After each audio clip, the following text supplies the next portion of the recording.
Nothing like a midnight Alani and a midnight coffee. Cheers, bestie.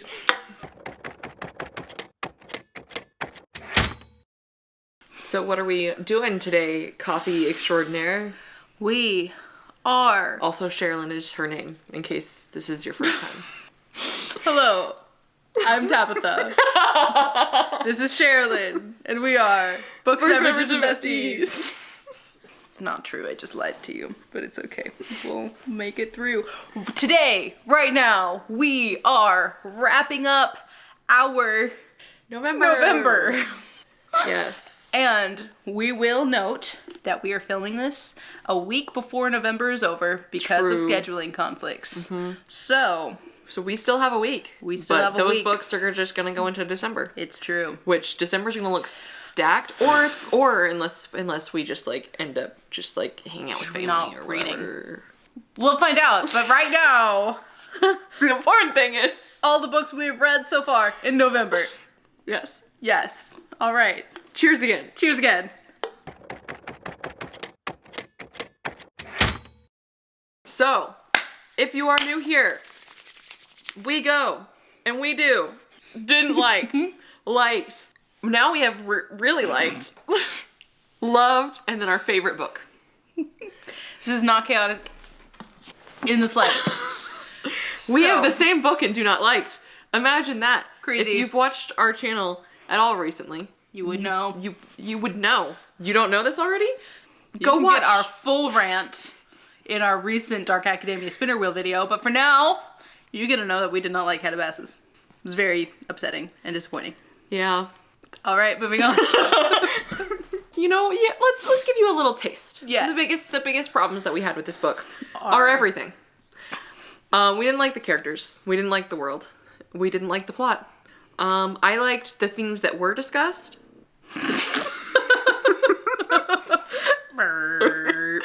But not how they were discussed.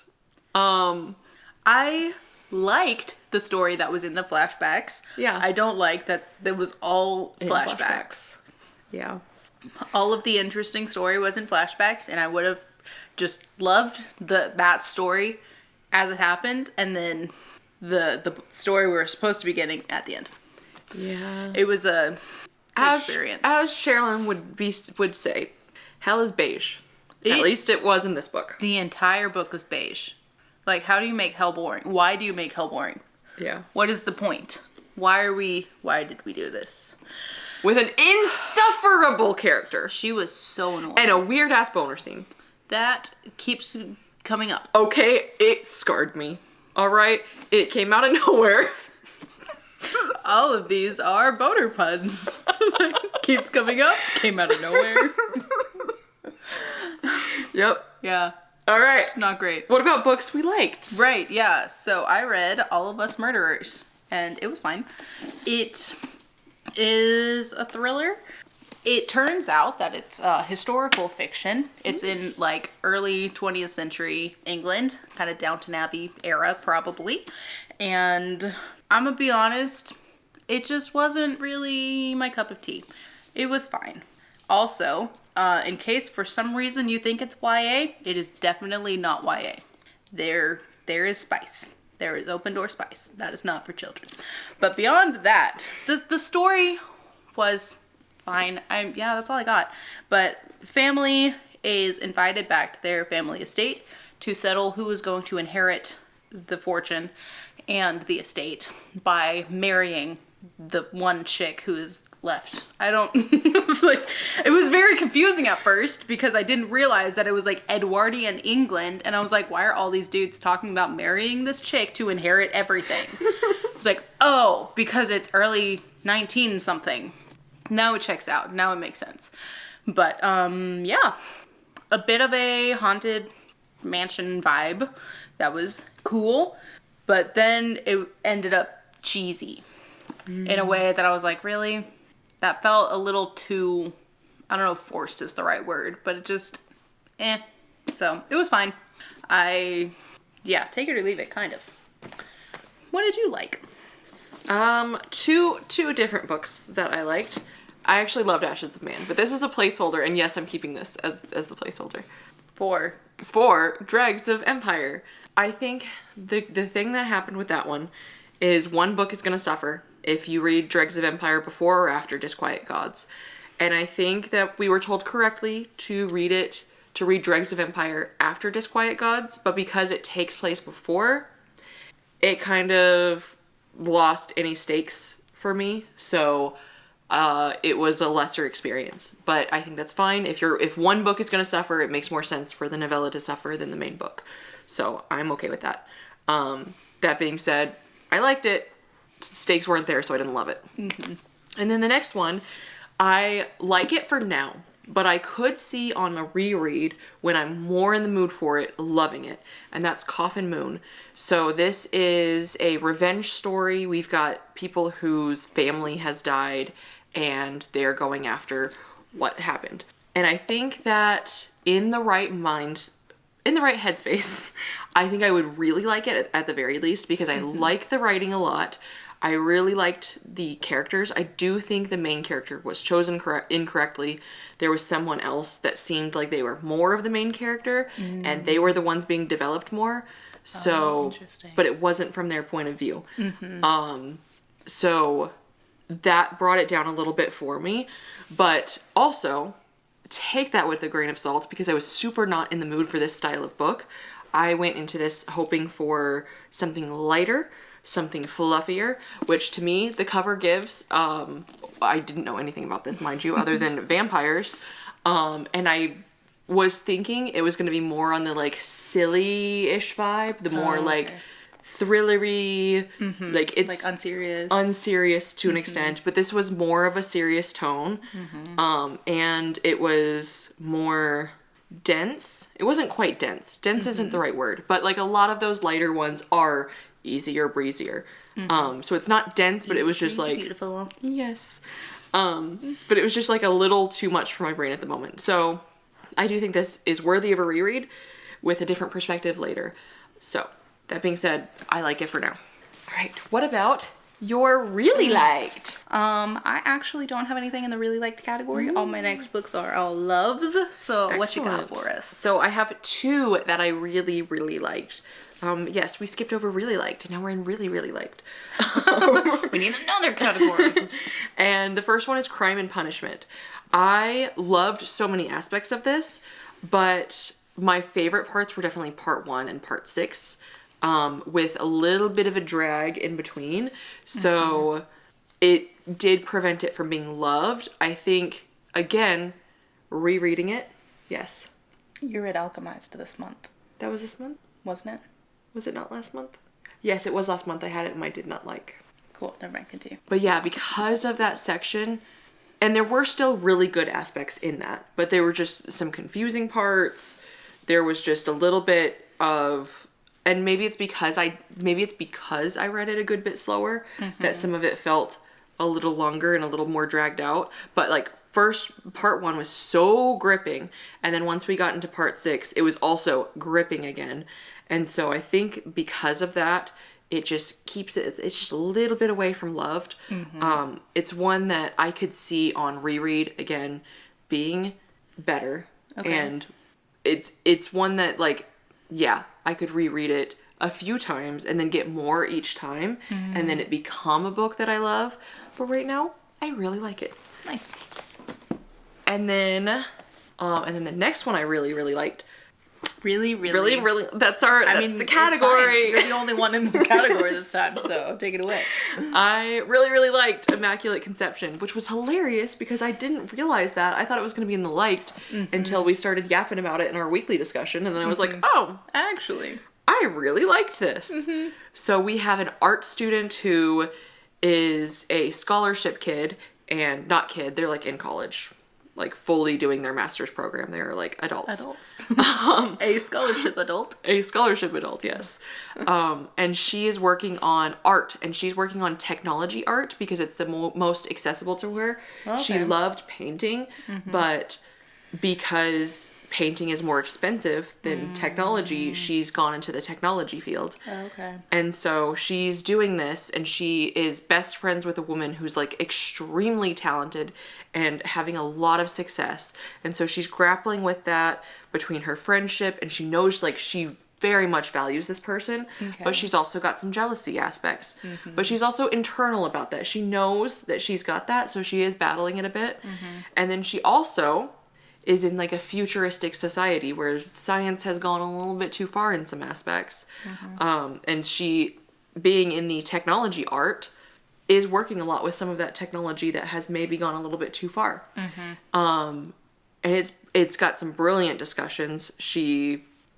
Things I can't say because it's spoilers, but was about to. Can't. Whoops.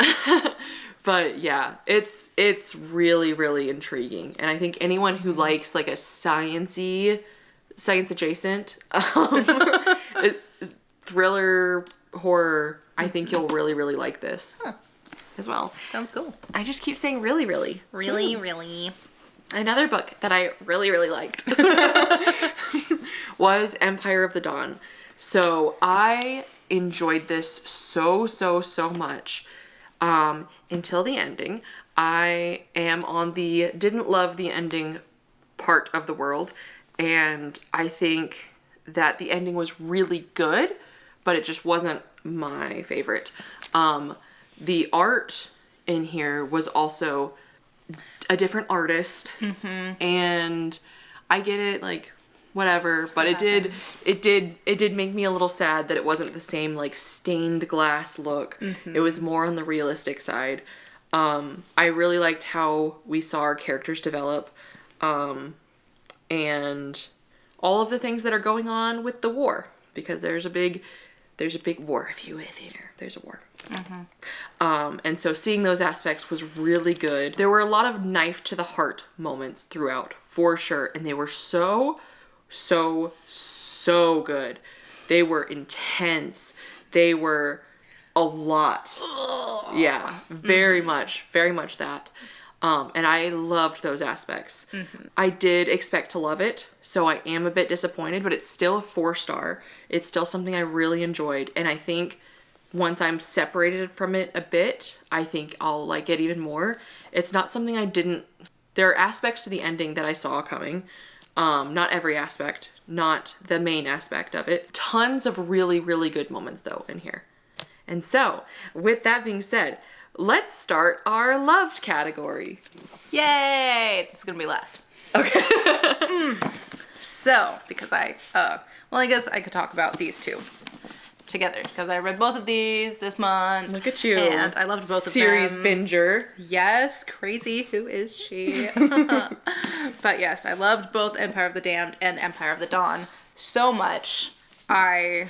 This right here was great. I loved the role we saw Gabe step into, and the relationship he had with one of these characters. That was everything to me. And then in this book, starting in this book, we get a second point of view, which I loved. And so this was fantastic. And then masterpiece. I did love the ending. It was interesting because we were like, yes, we were opposite. So I, for most of the book, was kind of like, how am I feeling? Where are we going? What do I think? I was genuinely getting kind of 4-star vibes going through the book. And then the ending actually is what made it a 5-star. So that is funny between the two of us that it went like that. But yeah, this one, so many elements from this one. There was something about the ending of this that I actually understood correctly and was then unintentionally gaslit. Completely unintentionally led to believe it was something else. And I was actually right about that thing. And that was so funny when I confirmed my suspicions in this book and was like, you lied to me. And she was like, I literally had no idea. And it was very, very funny. Which was also hilarious because while you started this first, I got to that element. Before I did? Yes. And so I was over there like, didn't mean to gaslight. Probably good that I did, but you know. No, but I got to that point and I was like, this bitch. I was right. So anyway, that turned out to be so fascinating. But yeah, this whole... Yeah, that was interesting. That was cool. There was an amount of backstory in this book that clearly she didn't like. I liked it for a good, 100 pages of it. I liked it. And your face looked like you did not like it.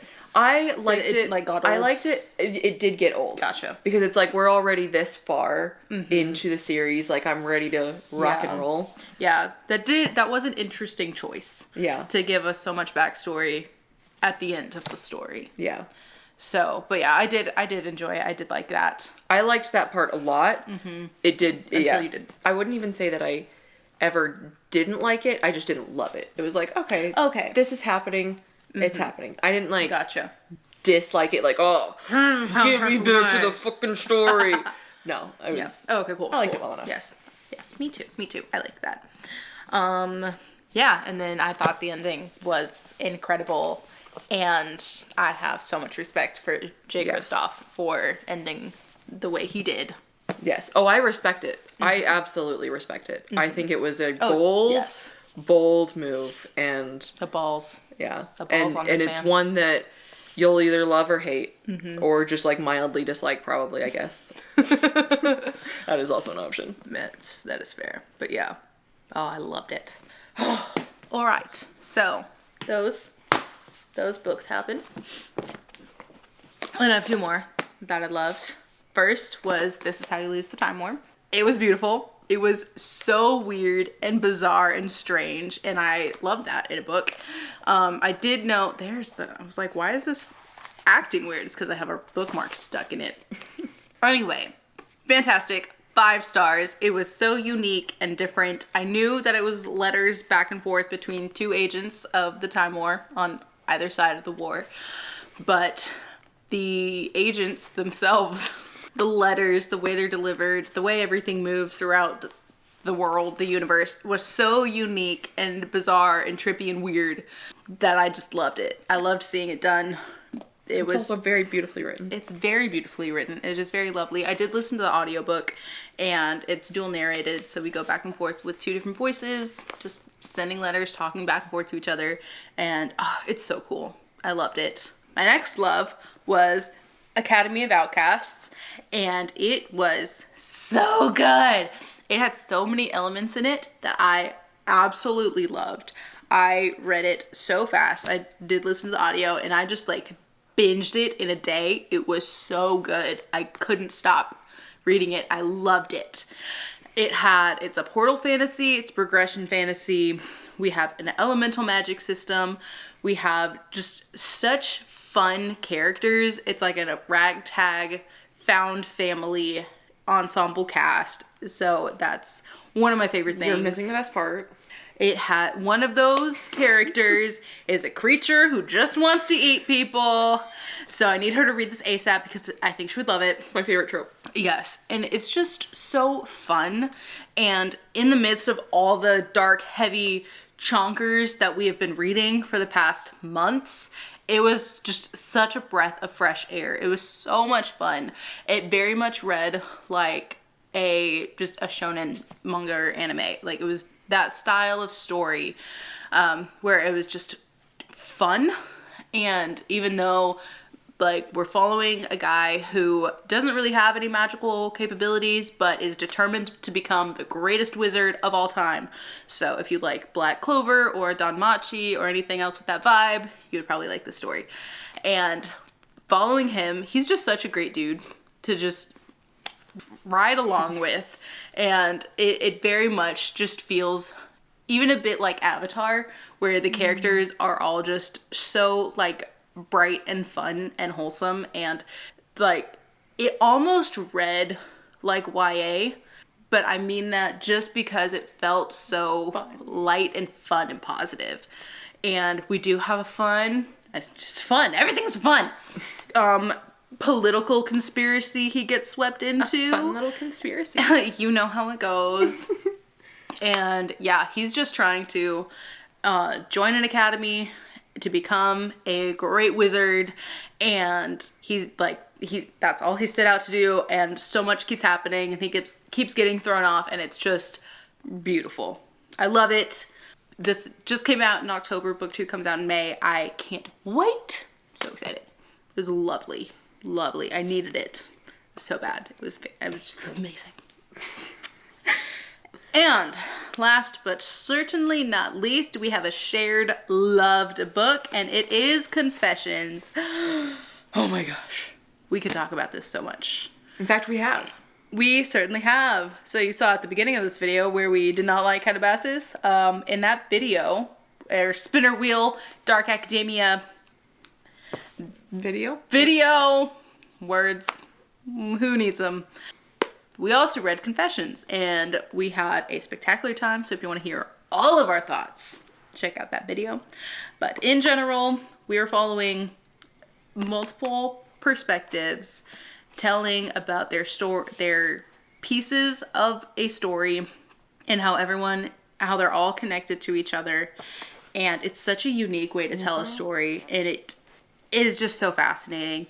It's so good. You have wild perspectives in here. Wild. Everyone is unhinged. Yeah. It's so good. There's a comparison on the back to Heather's, and it's not one for one Heather's, mind you. It's not like a silly high school drama by any means. But the intensity, there's so many things that you're like, yes, if you've watched Heather's before, you would be able to see those elements. Mostly the unhingedness. So unhinged. It's crazy. Yes. Yeah, if you want all of our thoughts, definitely check out the video. Anything else you want to add? No, but this is excellent read. And it's a very good reread, I will say, because this was a reread for me. Yeah. And it was even better the second time. Fantastic. Fan-freaking-tastic. Yes. 5 stars. Yes. And then I can cover 3 of my loved at once. I think this whole series is just going to be in loved. I can't separate them very much because it's continuing. So they're just all going to be in loved, okay? And that's volumes 5, 6, and 7 of 20th Century Boys. I only have 3 left to go. So we are in the thick of it with this series. And by we, I mean 4. There's 11. 8, 9, 10, 11. I have 4 left to go. Yay, you get another one! But yeah, it's I don't even know how to describe the series anymore. Dystopian, definitely some sci-fi technical elements to it. Definitely apocalypse level events happening, coming of age elements. There's so many different fun elements in here with characters who are fantastic.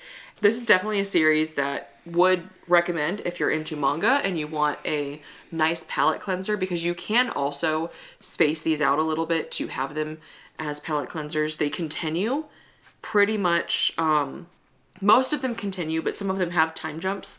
So Gotcha. It is easy to space them out, I would say.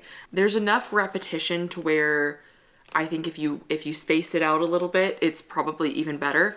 But I am definitely excited to finally get the answers to everything that we are wondering right now. And then the last loved, this was really hard to choose between this one and my favorite, and that's Disquiet Gods. So this pulls in every piece from Sun Eater, and it really clicks together here. And I loved so many aspects of this. I loved this beginning part. And then I was like a little bit, not bored per se, but just like a little less engaged for like the next probably like 20%, which isn't that crazy. And then somebody comes in and we start getting like the plot starts escalating more. The plot thickened. The plot definitely indeed thickened. And it was a banger from then on out. So this was absolutely loved. This was like, if I could choose a tie, it would be a tie for this one and my next one, just because it was so very, very good. And would you like to tell the people what your favorite book of the month was? I would love to tell the people what my favorite book of the month was, because it is Disquiet Gods. Woo! No, oh my gosh. This book is everything I've been wanting out of Sun Eater. It only took us 6 books to get there, but it is everything. So first, the role that we see Hadrian step into in this book is what I needed from him to finally like connect to him and feel like he is a real person. And I'm like, yes. So that was everything to me. Only took 6 books. And then, yes, the rest of everything that happens in here is literally everything I've been wanting this whole time. All of the everything. It's book 6. I can't tell you anything. But like, if you know, you know. It's so good. It's so good. I loved everything in this book. I think I do remember that bit of a lull in that between bit, but otherwise everything incredible. Yeah. I love that for you. Loved it. So it'll be super cool to read Shadows Upon Time because I think everyone who's read it so far, which it's brand spanking new, so you know we have a lot of people to go, but so many people have said it's the best. Which, hey, that's great. I would love that for all of us. Yeah. For it to just get better and better, you know? But yeah. It's finally when the thing happens that he says in like paragraph 1. So yeah, the, you know, Sun Eater series that this is. He finally goes, ow. Ow. Like a little Pac-Man. Nom, nom, nom, nom, nom, nom. Delicious sun. Which is one. Yeah, this was my favorite by far. It was just everything I wanted. And so Yay. good. So good. Round of applause. All right, Tabatha. Alrighty. So my favorite book I finished today, actually. And it was, I kid you not, it was so close, but I had to go with The Goblin Emperor. Which, this has so much heart to it. So much heart to it. So, and beautiful, luscious, gorgeous, scrumptious writing. Nom, nom, nom, nom. You will love the writing. You will adore the writing in here. I am curious what you'll think of the like super character driven aspect of it. But the character is so good, and he's definitely one of the best characters I've read this year, if not the best character I've read this year. Dang, dude. So like, if you're gonna like a big character driven book, you're gonna like this one. But also if you're like extremely plot driven, then it might not be a win for you. But Maya is a half goblin, half elf who ascends to the throne. He was never expecting this. His whole family died, in fact, for him to get there. And this is all in chapter 1, so like, it's not. It's probably also in the back of the book. Probably also in the back of the book. I never read the back of the book, but it's probably there. But it is the setup. Yes. But he It's also the title, basically. true. Goblin true, Emperor. What'd you expect? A not goblin, not emperor? Came from the wrong place. Facts. But he has just the biggest heart, and he has so much hope. So much hope. And you just see the good of people. You just see how he interacts with people, and he does it with so much thought and so much care for every interaction that he has, to the point where you're just like, yeah. And then he interacts with people, and he's kind to them, and his kindness to them pays off. They are also kind, and they're kind to him, and they're kind to other people because of his kindness. And I think that's such a good thing to have. Yeah. But yeah, I just love that aspect, because a lot of times, and I would say like 90%, I do like a like more unhinged character, but it's do like unhinged characters. This one's not unhinged at all. He is just a sweetie. He is the sweetest little thing in the entire universe, and he must be protected at all costs. He's just the best. Okay, you don't understand. I mean, no, I don't, but like I will one day. Yeah. I just love him. Okay, he's just my little gobbo. I just love him. Little gobbo.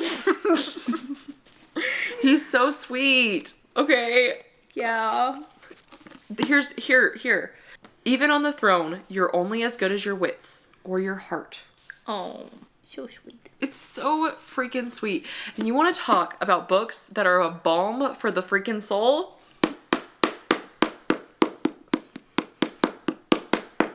This one. Yes, ma'am. Okay, I think I'm done gushing, because Cool. I also haven't really said much, but But you know that if you ever need a book that feels healing to you, if you want a book that is just so full of kindness and joy and just a love for humanity, despite the fact that they are literally goblins and elves, this is the one. That is all. Thank you for coming to her TED Talk. Cool. All right. Them's the books. Them's the books. Let us know your favorites from November. And if you're not feeling chatty, is there a crown? There's a crown emoji. There is not a goblin emoji. Although that would be nice cool. if there was. Yeah. So yeah, leave us a crown emoji. Yeah. All right. We'll see you guys in the next one. Cheers.